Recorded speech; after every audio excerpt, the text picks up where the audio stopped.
दोस्तों बहुत बहुत स्वागत करता हूं आप सभी का।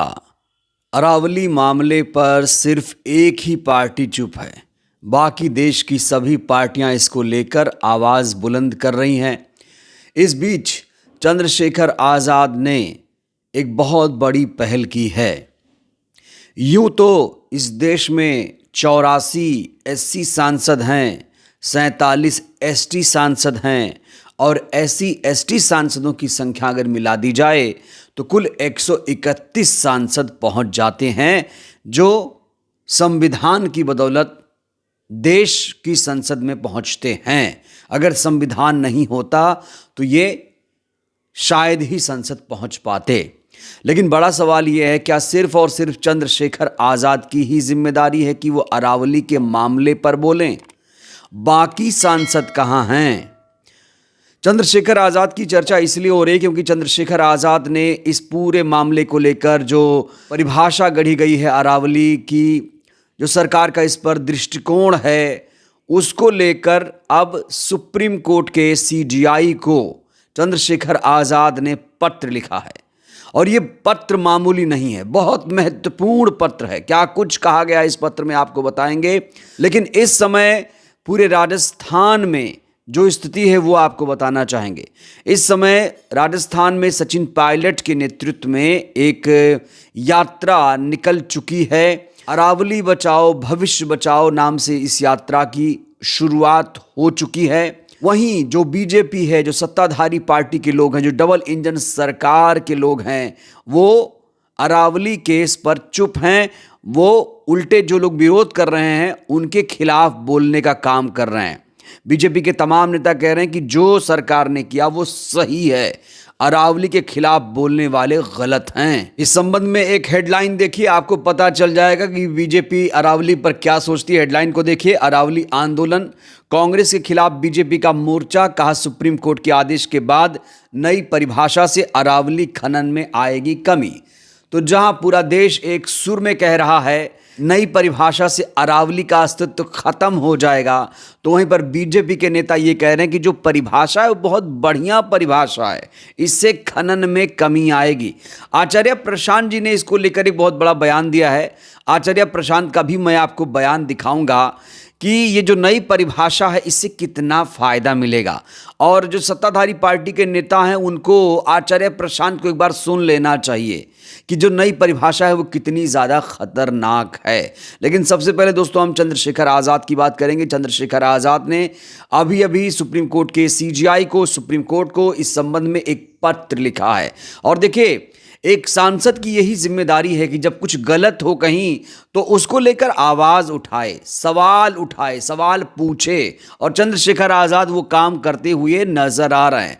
हालांकि चंद्रशेखर आज़ाद के जो तमाम विरोधी हैं वो उन्हें बीजेपी की बी टीम कहते हैं, ओवैसी को भी बीजेपी की बी टीम कहते हैं, कई लोग मायावती जी को भी बीजेपी की बी टीम कहते हैं। लेकिन चंद्रशेखर आज़ाद इकलौते ऐसे सांसद हैं इस देश में जिन्होंने इस पूरे मामले को सुप्रीम कोर्ट तक, सीजीआई के कानों तक पहुंचाने का काम किया है। दोस्तों आपको बता दें, ये जो अरावली का मामला है अभी प्रकाश में आया, लेकिन ये पुराना मामला है। सरकार ने सुप्रीम कोर्ट में एक एफिडेविट दिया और उसमें एक नई परिभाषा गढ़ी सरकार ने कहा कि 100 मीटर से कम ऊंचाई वाले की चोटी को हम अरावली नहीं मानेंगे, मतलब पर्वत नहीं मानेंगे। 100 मीटर से ऊंचाई वाले को ही अरावली माना जाएगा। इस तरह की एक विवादित परिभाषा तय की गई, जिसके बाद पूरे देश भर में विरोध शुरू हो गया है। एक हेडलाइन देखिए, अभी एक खबर सामने आई है, अरावली बचाने की लड़ाई तेज, सुप्रीम कोर्ट के फैसले पर पुनर्विचार की मांग। सचिन पायलट ने बीजेपी सरकार पर उठाए सवाल।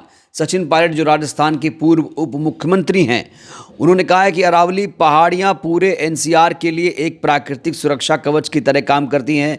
यदि वहां अवैध खनन और पर्यावरणीय दोहन इसी तरह चलता रहा तो इसके गंभीर नतीजे सामने आएंगे। तो विपक्ष के नेता इस तरह से सोच रहे हैं कि इस परिभाषा से बहुत सारी दिक्कतें शुरू हो जाएंगी। तो वहीं पर बीजेपी के तमाम नेता कह रहे हैं कि खनन में कमी आएगी। तो अपना अपना लॉजिक यहाँ पर दिया जा रहा है। वहीं चंद्रशेखर आज़ाद ने जो लेटर लिखा है सीजीआई को, उसका जो विषय है, इन्होंने लिखा है कि अरावली पर्वतमाला की परिभाषा संबंधी केंद्र सरकार के दृष्टिकोण को स्वीकार किए जाने पर विचार हेतु निवेदन। तो यहाँ पर जो सुप्रीम कोर्ट में सरकार ने परिभाषा तय की है, उस परिभाषा पर पुनर्विचार करने की मांग सुप्रीम कोर्ट से चंद्रशेखर आज़ाद ने की है। उन्होंने लेटर में विस्तार से इस मुद्दे को उठाया है।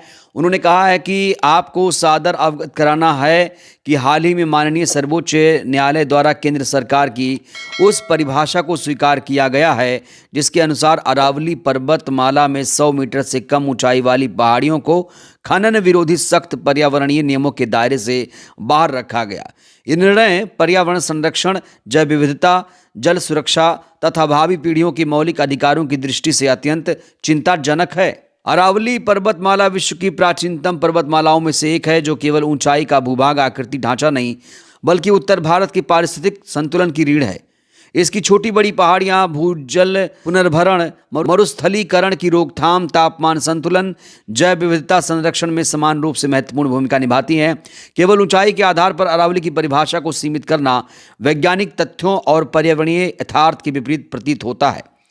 यह भी निवेदन है कि इस प्रकार की संकीर्ण परिभाषा से खनन गतिविधियों को अप्रत्यक्ष वैधता मिलेगी, जिससे गुजरात, हरियाणा, राजस्थान और जिससे दिल्ली एनसीआर क्षेत्र में पर्यावरणीय क्षरण, जल संकट और प्रदूषण की स्थिति और भयावह हो सकती है।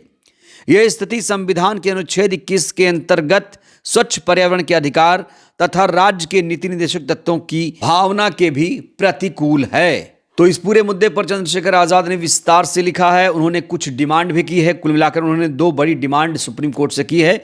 पहली डिमांड की है कि अरावली पर्वतमाला की परिभाषा को केवल ऊंचाई के मापदंड तक सीमित न रखते हुए उनके भूवैज्ञानिक, पारिस्थितिक एवं पर्यावरणीय महत्व को समग्र रूप से परिभाषित किया जाए।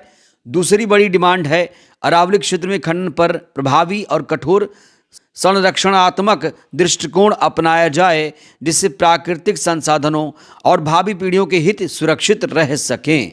तो ये बड़ी डिमांड चंद्रशेखर आज़ाद ने सुप्रीम कोर्ट से की है। वहीं जो आचार्य प्रशांत हैं, उन्होंने जो चिंता जाहिर की है वो पूरे देश को सुनना चाहिए और ख़ास तौर से उन नेताओं को भी सुनना चाहिए जो शायद सरकार के उस फैसले को जाने अनजाने में सही बता रहे हैं। ऐसे लोगों को तो आचार्य प्रशांत को जरूर सुनना चाहिए। उन्होंने इस मुद्दे पर गंभीर चिंता जाहिर की है, जिसके परिणाम कहा जा रहा भयानक होंगे। देखिए जरा, वहां पर होगी ड्रिलिंग और ब्लास्टिंग। शुरुआत इससे होगी, पत्थर निकलेगा और उस पत्थर को ट्रकों में भर भर के ले जाया जाएगा। वो जो पहाड़ था वो पत्थर हो गया, वो पत्थर भरा जाएगा ट्रकों में और फिर उस पत्थर को तोड़ तोड़ कर क्या बनाया जाएगा, गिट्टी और बजरी। ठीक है, इन सब का मुनाफा किसको मिलने वाला है? किसको? वो जो माइनिंग का ठेकेदार है उसको मिलने वाला है। अब वो पत्थर हट गया, वो जगह लगभग समतल हो गई, बहुत ऊंची तो थी भी नहीं, वो जगह थोड़ी समतल हो गई। तो अब वहां पर आएगा बिल्डर और वो वहां पर बनाएगा अरावली ग्रीन्स और वो कहेगा आप यहाँ आइए, यहाँ मैं रिजॉर्ट भी बना रहा हूँ और इको टूरिज्म करिए। तो फायदा किसका हो गया? वो जो बिल्डर है जो वहां पर अब रेजिडेंसेस बनाएगा और जो वहां पर 5 स्टार होटल्स खोलेंगे और अमीरों को कहा जाएगा आओ आओ यहाँ पर इको टूरिज्म करो। कहाँ तुम गुड़गांव में बैठे हुए हो, कहाँ जयपुर में और दिल्ली में बैठे हुए हो, आओ यहाँ पर टूरिज्म करो। और वहां पर अब वेडिंग डेस्टिनेशंस भी बनेंगी और ये सब कुछ होगा। खूब फायदा दिखाई दे रहा है ना कि नहीं दिख रहा? और उस जगह पर पानी तो है नहीं, पर वहां पर जो रेजिडेंशियल प्रॉपर्टीज निकलेंगी वो निकलेंगी बहुत महंगी महंगी। तो वहां पर पानी सप्लाई किया जाएगा बोरवेल से, टैंकर से। अब किसका फायदा हो रहा है? वो जो पानी सप्लाई करने वाला है उसकी भी चांदी हो गई। और अमीरों के पास पैसा बहुत है और दिल्ली इतनी बर्बाद हो गई है कि वो भागना चाहते हैं। तो उनको थोड़ी सी भी अगर नीची पहाड़ी पर भी कहीं पर कोई बुला लेगा कि आ जाओ आ जाओ, यहाँ पर हमने एक नई सोसाइटी बनाई है, नए विलास बनाए हैं, तो उसका कुछ इंटरनेशनल सा नाम दे दो और बोल दो कि देखो ये खास तरह का डेवलपमेंट हो रहा है, पत्थर काट दिया गया है और एकदम चौड़ी साफ सड़कें बनाई गई हैं, तो लोग पहुंच जाएंगे वहां पर। सबका मुनाफा चल रहा है। नुकसान किनका होने जा रहा है? आम आदमी का। नुकसान किसका? तो अरावली के मामले पर सत्ताधारी पार्टी के लोगों के अलावा पूरा देश एक सुर में कह रहा है कि अरावली बचाओ, भविष्य बचाओ। लेकिन सत्ताधारी पार्टी के लोग इस पूरे मामले में खामोश हैं और जब भी बोलते हैं सरकार के फैसले का समर्थन करते हैं। आप किसके साथ हैं? सरकार के साथ हैं, सरकार के फैसले के साथ हैं, या फिर अरावली के साथ हैं? आप लोग इस बारे में क्या सोचते हैं? चंद्रशेखर आज़ाद ने जिस तरीके से लेटर लिखा, क्या लगता है क्या सुप्रीम कोर्ट को इस पर नए तरीके से अब संज्ञान लेना चाहिए? क्या सीजेआई सूर्यकांत सुप्रीम कोर्ट के उस फैसले को पलटेंगे जिससे देश के लोगों को एक बड़ी राहत मिले। राय दीजिएगा। धन्यवाद।